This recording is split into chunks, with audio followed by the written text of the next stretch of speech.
بسم الله الرحمن الرحيم. قال المؤلف رحمه الله تعالى فيما نقله عن أبي هريرة رضي الله عنه أن النبي صلى الله عليه وسلم سأله رجل فقال: أي الصدقة أفضل؟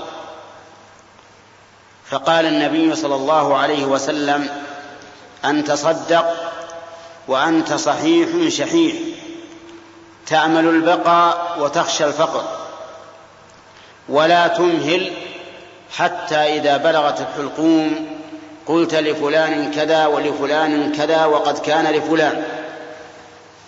هذا الحديث ساقه المؤلف رحمه الله في باب المبادرة إلى فعل الخيرات وعدم التردد في فعلها إذا أقبل عليها.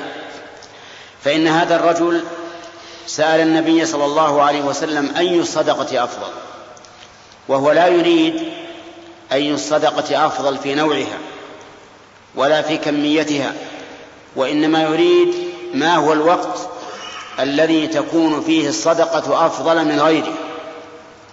فقال له: أن تصدق وأنت صحيح شحيح، يعني صحيح البدن شحيح النفس، لأن الإنسان إذا كان صحيحا كان شحيحا بالمال، لأنه يأمل البقاء ويخشى الفقر. أما إذا كان مريضا فإن الدنيا ترخص عنده ولا تساوي شيئا فتهون عليه الصدقة. قال: أن تصدق وأنت صحيح شحيح تأمل البقاء وتخشى الفقر، وفي رواية تخشى الفقر وتأمل الغنى، ولكن الرواية التي الأولى أحسن، يعني تأمل البقاء، يعني أنك لكونك صحيحا تأمل البقاء وطول الحياة، لأن الإنسان الصحيح يستبعد الموت، وإن كان الموت قد يفجأ الإنسان، بخلاف المريض فإنه يتقارب الموت. وقوله وتخشى الفقر يعني لطول حياتك، فإن الإنسان يخشى الفقر إذا طالت به الحياة لأن ما عنده ينفد. فهذا أفضل ما يكون، أن تصدق في حال صحك وشحك.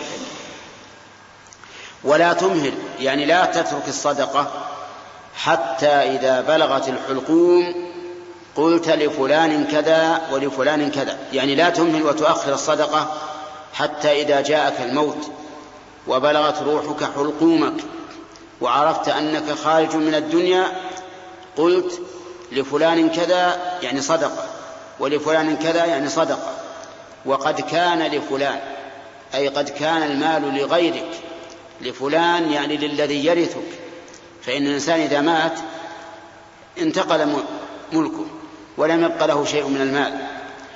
ففي هذا الحديث دليل على أنه ينبغي للإنسان أن يبادر بالصدقة قبل أن يأتيه الموت، وأنه إذا تصدق في حال حضور الأجل كان ذلك أقل فضلا مما لو تصدق وهو صحيح شحيح.